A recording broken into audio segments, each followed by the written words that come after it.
جی پڑھ لیجیے.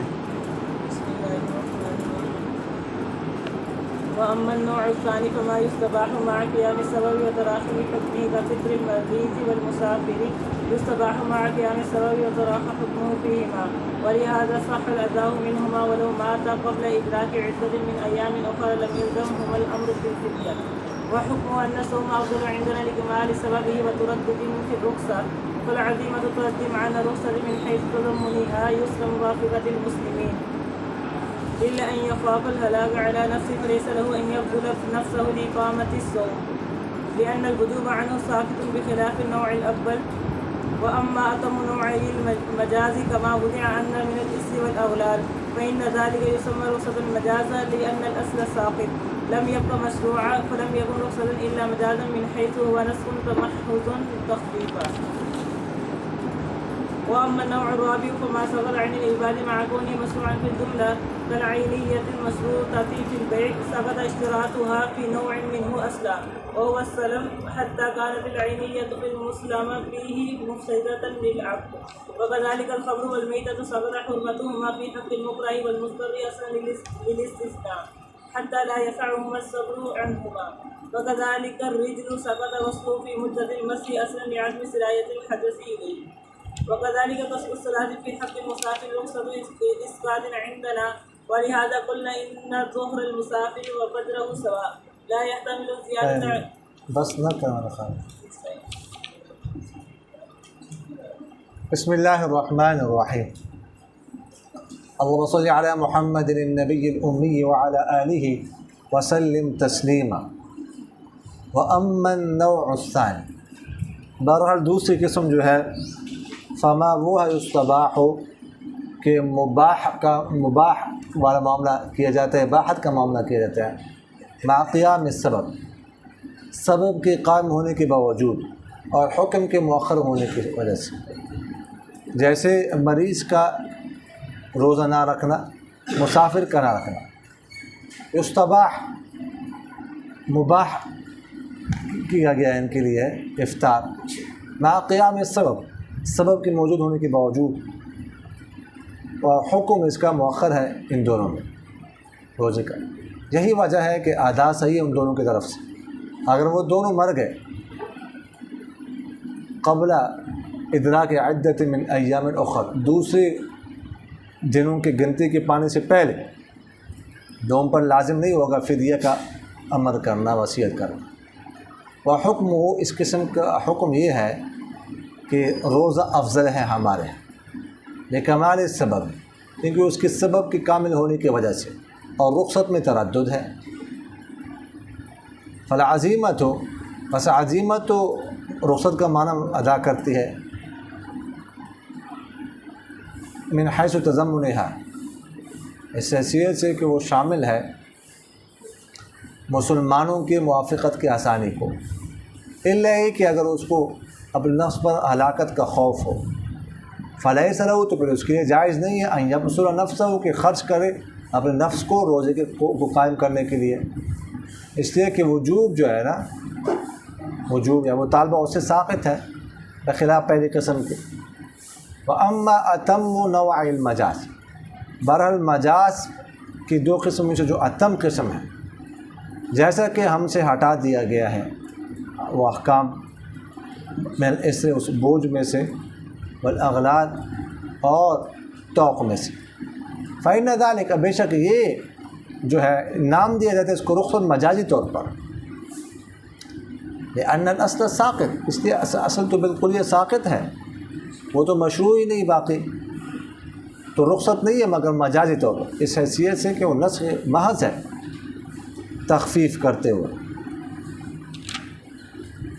وأما النوع الرابع، بہرحال رخصت کی چوتھی قسم، فما وہ سقط عن العباد، جو احکام بندوں سے ساقط ہے مع کونی مشروعا فی الجملہ، لیکن باوجود اس کے ساقط ہونے کی فی الجملہ بعض جگہ پر مشروع بھی ہے، جیسے کہ العینیت المشروط، جیسے تعیین کرنا جو کہ شرط ہے بیع میں.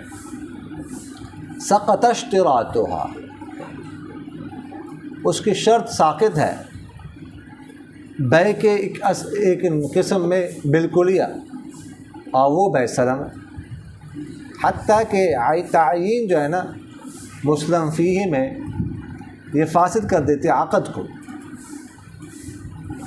اسی طرح خمر شراب اور مردار ان دونوں کی حرمت بھی ساقط ہے مقرہ کے حق میں اور مجبور مستر کے حق میں، بالکل یہ استثناء کی وجہ سے، یہاں تک کہ نہیں ہے گنجائش صبر کرنے کی ان دونوں کے لیے اس سے۔ اسی طرح پاؤں ہے، اس کا غسل دھونا ساقط ہے مسح کی مدت میں، بالکل یہ عدم میں سرایت الحدث الیہ، حدث کی اس طرف سرایت یعنی نہ جانے کی وجہ سے۔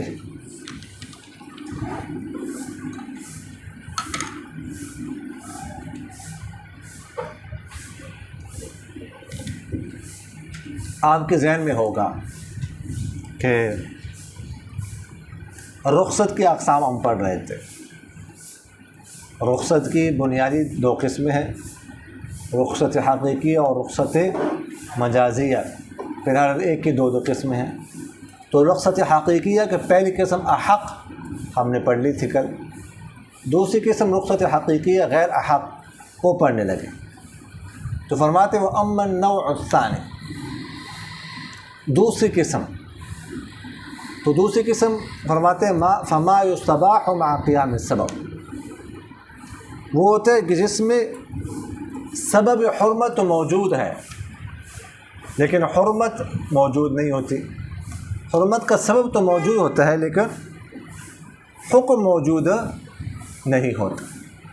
پہلی قسم میں رخصت حقیقی حق میں ہم نے پڑھا کہ وہاں پہ سبب حرمت اور حرمت یعنی حکم دونوں، سبب بھی حکم دونوں موجود ہوتے ہیں، لیکن اس میں سبب تو موجود ہے لیکن حکم موجود نہیں ہوتا، مؤخر ہوتا ہے، حکم ساقط نہیں ہوتا، حکم مؤخر ہوتا ہے۔ تو اس کی مثال دے صرف مریض اور مسافر کا افطار کرنا، مریض اور مسافر کے لیے افطار کرنے کی، روزہ نہ رکھنے کی رخصت ہے۔ فمن كان منكم مريضا او على سفر فعدة من ایام اخر، جو مریض ہو یا مسافر ہو تو بعد میں روزہ رکھ لے، افطار کرنے کے گنجائش ہے۔ اب دیکھیے گا ان کے حق میں سبب تو موجود ہے، سبب حرمت وہ کیا ہے؟ رمضان کا مہینہ ہے، فمن شہد منکم الشہر فلیصم، وہ رمضان کا مہینہ ہے تو سبب حرمت موجود ہے لیکن حکم مؤخر ہو گیا، ابھی ادائیگی کیا ہے؟ مؤخر، یہ بعد میں رکھ لے، گنجائش ہے ان کے لیے۔ تو فرماتے وَلِهَذَا صَحَّ الْأَدَاءُ مِنْهُمَا، چونکہ سبب تو ان کے حق میں بھی موجود ہے، رمضان کا مہینہ جس طرح تندرست کے حق میں، مقیم کے حق میں موجود ہے، اس طرح مریض کے حق میں اور مسافر کے حق میں بھی موجود ہے۔ تو چونکہ سبب موجود ہے اس لیے اگر مریض یا مسافر روزہ رکھتے ہیں تو روزہ اس کا کیا ہوگا؟ صحیح ہوگا، سبب موجود ہے، رکھ سکتے ہیں۔ سمجھ آگے کہ نہیں آئی؟ تو فرماتے وَلَوْ مَاتَ قبل ادراک عدت من ایام اخر، اگر یہ دونوں مر گئے، یہ رمضان کے روزے انہوں نے چھوڑ دیے، دونوں نے، مریض اور مسافر، پھر ان کو قضا کرنے کے لیے ٹائم نہیں ملا، اس سے پہلے ہی وہ مر گئے، دنیا سے رخصت ہو گئے، رخصت پر عمل کرتے ہوئے دنیا سے رخصت ہو گئے۔ سمجھ آگے کہ نہیں ہے؟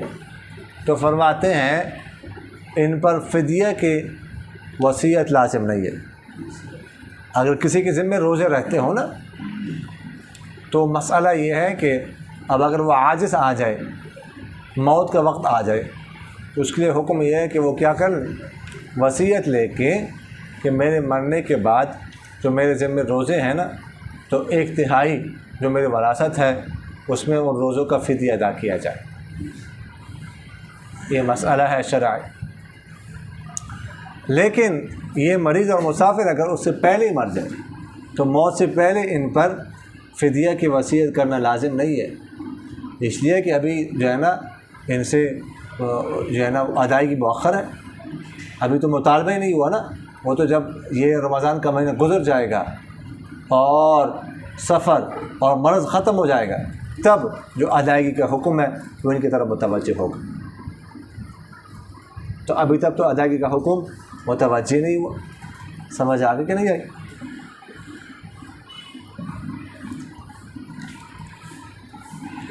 فرماتے ہوا حکم ہو، اس کا حکم یہ ہے کہ ان الصوم افضل عندنا لکمال سبب وتردد فی الرخصہ۔ حکم یہ ہے کہ روزہ رکھنا ہمارے ہاں افضل ہے۔ امام شافعی رحمہ اللہ فرماتے ہیں کہ رخصت پر عمل کرنا افضل ہے۔ فرماتے ابھی ان سے کوئی مطالبہ ہے نہیں ادائیگی کا، تو رخصت پر عمل کرنا کیا ہے؟ افضل ہے۔ ہم کہتے ہیں کہ نہیں، رخصت پر عمل کرنا افضل، کیا نام ہے، عزیمت پر عمل کرنا افضل ہے۔ روزہ رکھیں یہ افضل ہے۔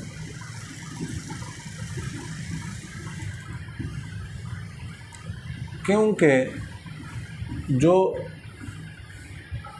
رخصت ہے نا سبب تو کامل طور پر موجود ہے، اس وجہ سے روزہ رکھنا افضل ہے۔ جیسے ہم نے عرض کیا کہ جیسے تندرست اور مقیم کے لیے رمضان کے مہینے موجود ہے، اس طرح ان کے لیے بھی موجود ہے، اور جو رخصت ہے اس میں تردد ہے۔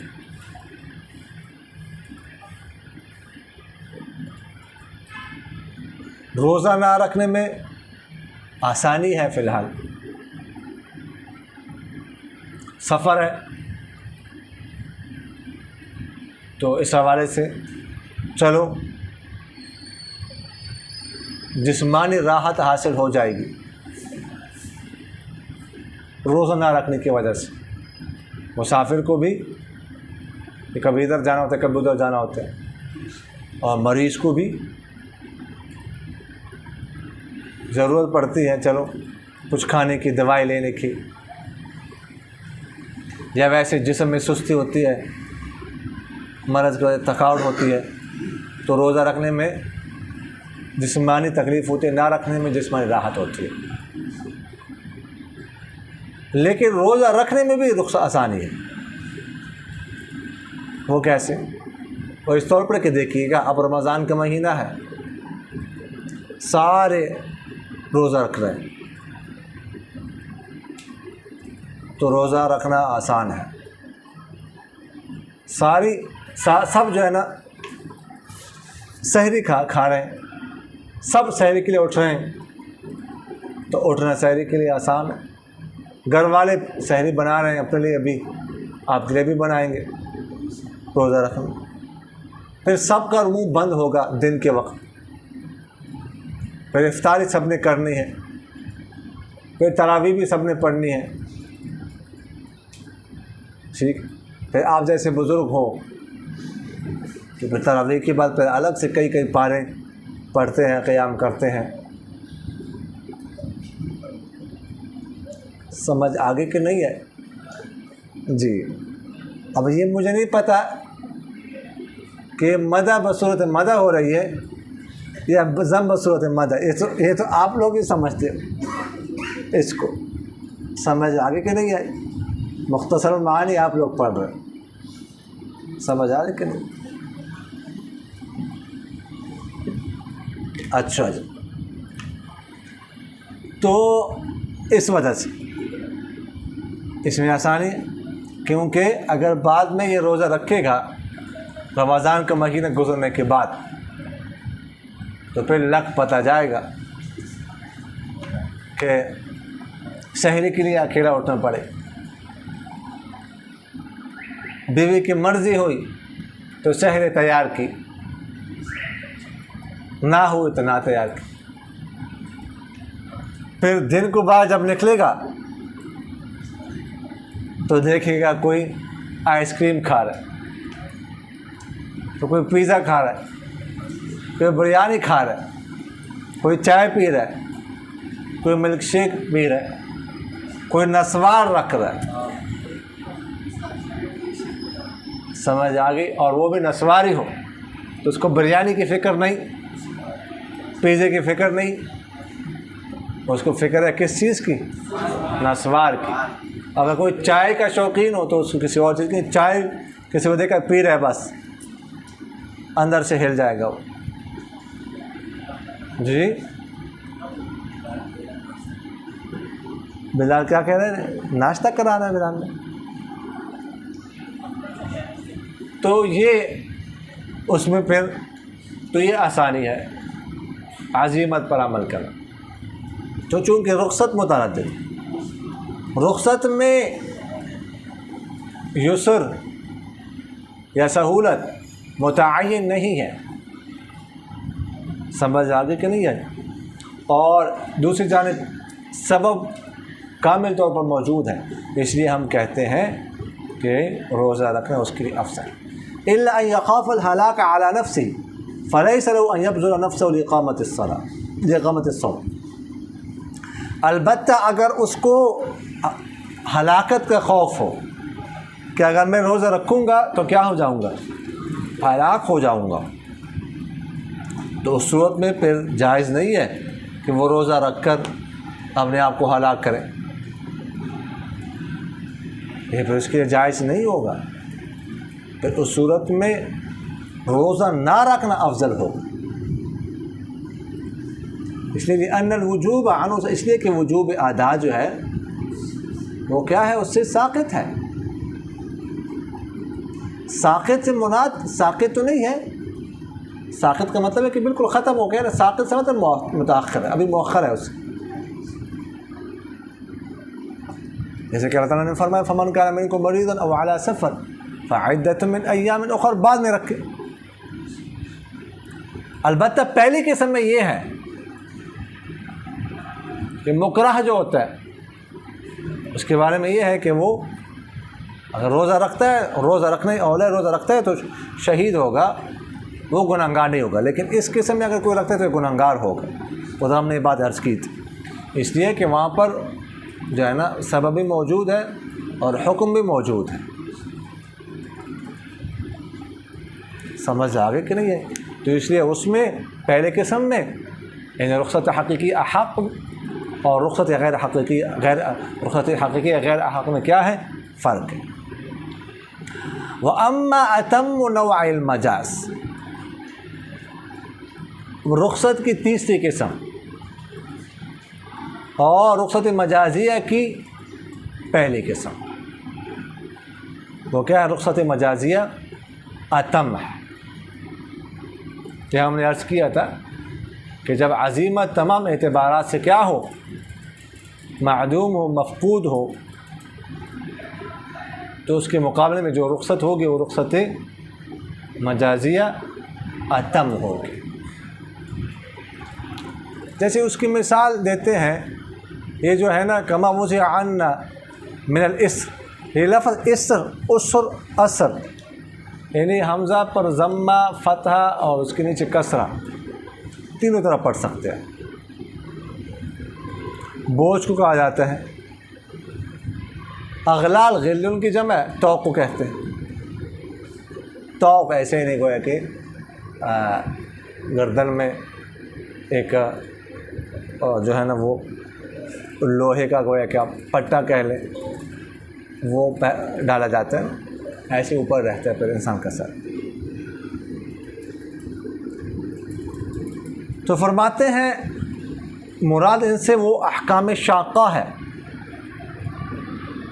وہ مشکل احکام ہیں جو پہلی امتوں پر تھے، ہم پر نہیں ہے۔ جیسے جو ہے نا وہ پہلے امتوں پر یہ حکم تھا کہ اگر کسی عضو نے کوئی خطا کی تو اس عضو کو کاٹا جاتا تھا۔ اسی طرح اگر کپڑے پر کوئی نجاست گندگی لگ گئی تو وہ دھونے سے پاک نہیں ہوتا تھا، اس کو کاٹا جاتا تھا۔ کوئی خرید یا 8-10 ہزار کا سوٹ، ٹھیک ہے، پھر تھوڑے سے لگ جائے گندگی دامن کے بالکل درمیان میں، پھر اس کو کاٹیں، لگ پتہ جائے گا۔ یہ تو ہم صرف سن رہے ہیں نا، ہم کیا آپ محسوس تو نہیں ہو رہا ہمیں احکام شاقہ کیسے تھے؟ سمجھ آگے کہ نہیں آئی؟ اور اسی طرح اگر قتل خطا ہو جائے یا قتل عمد، دونوں میں قصاص تھا، قتل خطا میں قصاص، سمجھ آگے؟ اور اسی طرح ہمارے ہاں تو یہ ہے کہ پوری زمین میں جہاں پر چاہو نماز پڑھ سکتے، لیکن ان کے لیے حکم یہ تھا کہ صرف مسجد میں نماز پڑھ سکتے، اس کے علاوہ کہیں اور نہیں۔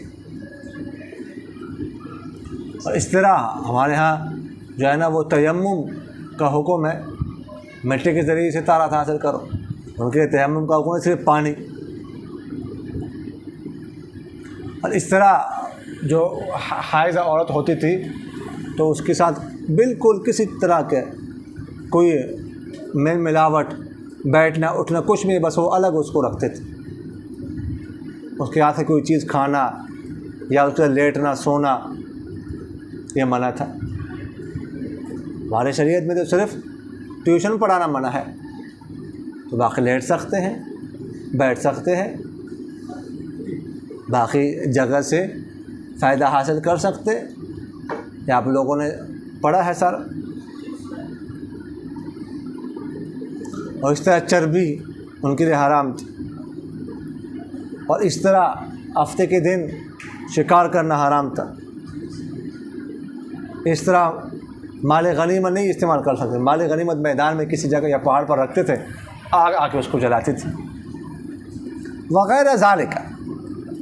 اب یہ جو احکام ہے نا، یہ تو ہماری شریعت میں مشروع ہی نہیں ہے، ان کی تو مشروعیت ہی ختم ہو گئی، اس لیے یہ تو نسخ ہے، نسخ محض ہے، ان کو تو رخصت کہنا ہی نہیں چاہیے کیونکہ تو بالکل ختم ہو گئے۔ لیکن رخصت کا اطلاق ان پر ہوتا ہے مجازن، اس وجہ سے اس کو رخصت مجازیہ کہتے ہیں کہ مجازن ان احکام پر رخصت کا اطلاق ہے، یہ تو رخصت تو نہیں ہے۔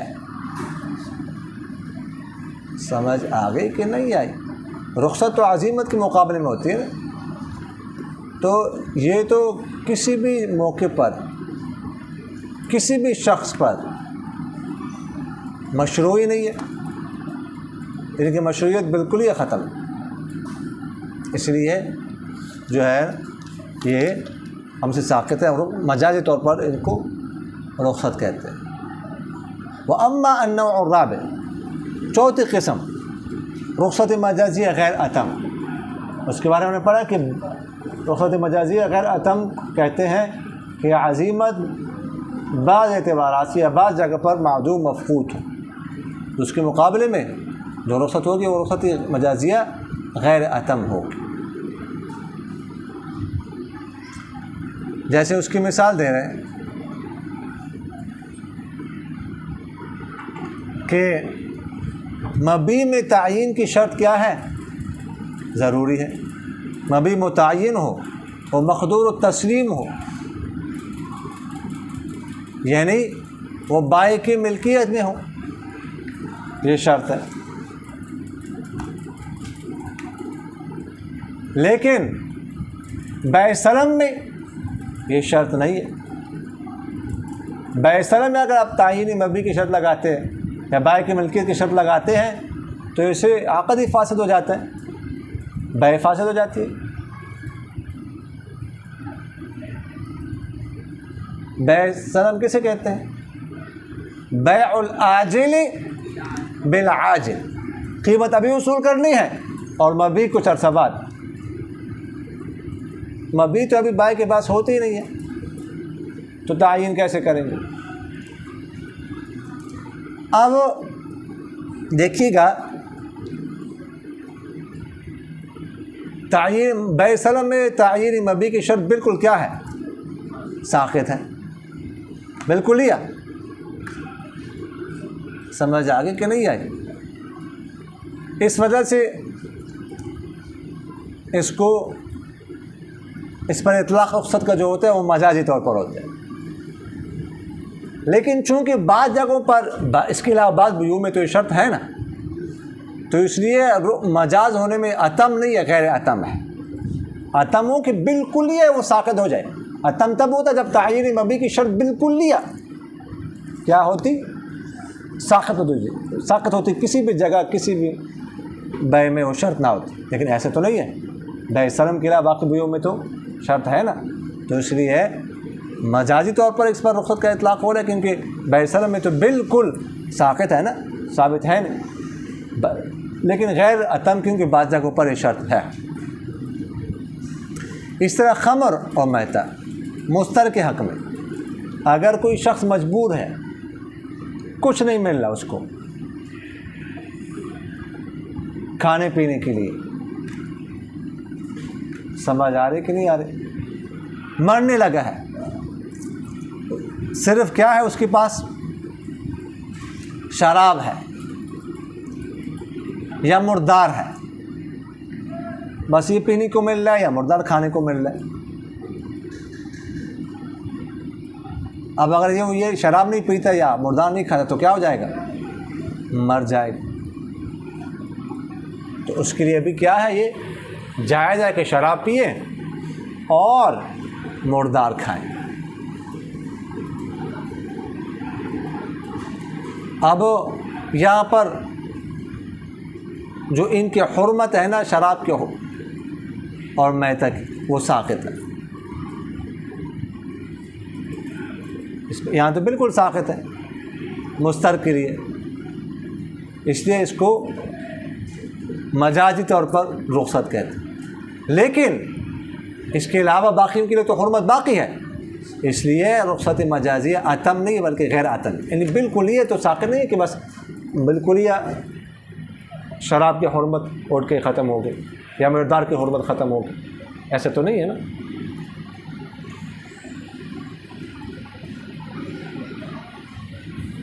ہم کہتے ہیں، احناف کہتے ہیں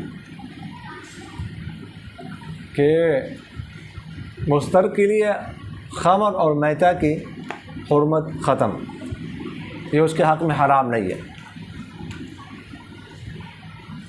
امام شافعی اور امام ابو یوسف رحمہ اللہ فرماتے ہیں کہ نہیں، مستر کے لیے بھی خمر اور میتہ کی حرمت ساقط نہیں ہے. یعنی مستر کے دونوں چیزیں حلال نہیں ہوتی، رہتی تو حرام ہی ہے، البتہ کھانے پر گناہ نہیں ہوگا. وہ کہتے ہیں کہ قرآن پاک میں اللہ تعالیٰ نے کیا فرمایا، تعبیر ذرا دیکھ لیں. فَمَنِ اسْتُرَّ غَيْرَ بَاغٍ وَلَا عَادٍ فَلَا إِثْمَ عَلَيْهِ إِنَّ اللَّهَ غَفُورٌ رَحِيمٌ. کہ اگر کوئی مجبور ہو جائے، باغ نہ ہو، باغ نہ، یعنی وہ جو ہے نا لذت کے طور پر، شہوت کے طور پر کھانے والا نہ ہو.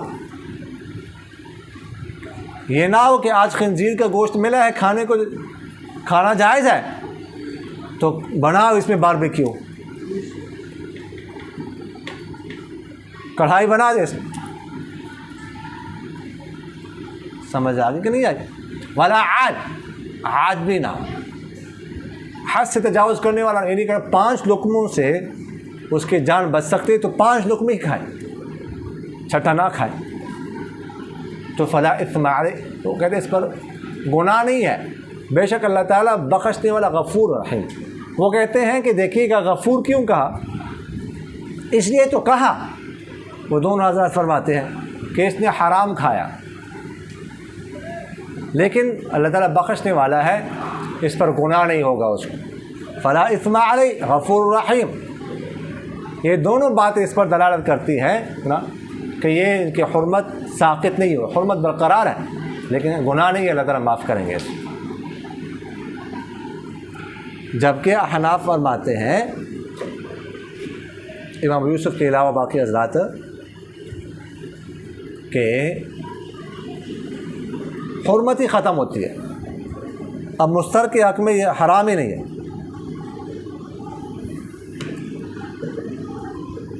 یہ حضرات فرماتے ہیں کہ جہاں تک تعلق ہے نا فلا اثم علیہ غفور رحیم کا، تو اس کا تعلق ہے وہ زائد کے ساتھ، یعنی جان اگر بچ سکتی ہے 5 لقموں کے ساتھ تو 5 لقمے ہی کھانے ہیں. لیکن ایسے موقع پر اس کو پتہ ہو کہ 5 لقموں سے میری جان بچ سکتی ہے، 5 ہی کھانے، 6 نہیں کھانا، یہ اندازہ لگانا بہت زیادہ مشکل ہے. عموماً اس میں تجاوز ہو جاتا ہے، انسان زیادہ کھا لیتا ہے. تو فلا اثم علیہ غفور رحیم کا تعلق اس زائد کے ساتھ ہے جو اس نے زائد کھایا ہے، کیونکہ اس طرح اندازہ لگانا بہت مشکل ہوتا ہے، اس لیے اس پر گناہ نہیں ہوگا، وہ اللہ تعالیٰ کیا کر دیں گے، اس کو معاف فرمائیں گے. سمجھ آگے کہ نہیں آئے؟ تو اب ثمرہ اختلاف کہاں پر ظاہر ہوگا کہ اگر کسی نے مستر نے نہیں کھایا، وہ مر گیا، تو امام شافعی اور امام ابو یوسف رحمہ اللہ فرماتے ہیں کہ وہ کیا ہوگا، اس کو گناہ نہیں ہوگا، وہ شہید ہوگا، گناہگار نہیں ہوگا، وہ اس سے حرام سے اپنے آپ کو بچائے.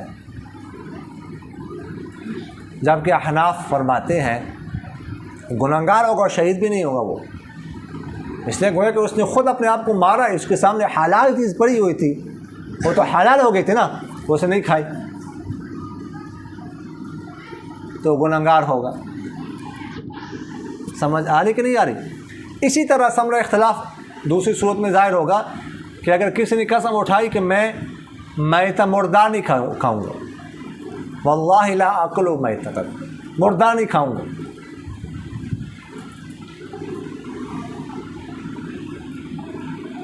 یا یہ کہا کہ حرام نہیں کھاؤں گا، قسم اٹھا، پھر اس کے بعد اس نے یہ مردار کھایا یا شراب پی، تو امام ابو یوسف امام شافعی دونوں فرماتے ہیں کہ وہ حارث ہو جائے گا.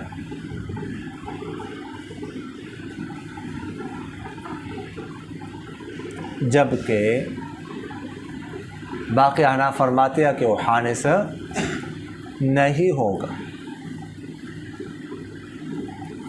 سمجھ آ رہی کہ نہیں آ رہی؟ اس لیے کہ اب اس کے حق میں حرام ہے نہیں،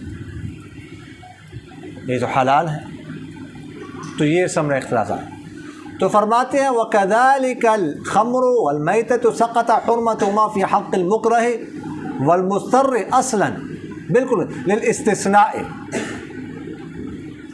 اس استثناء کی وجہ سے. کس استثناء کی وجہ سے؟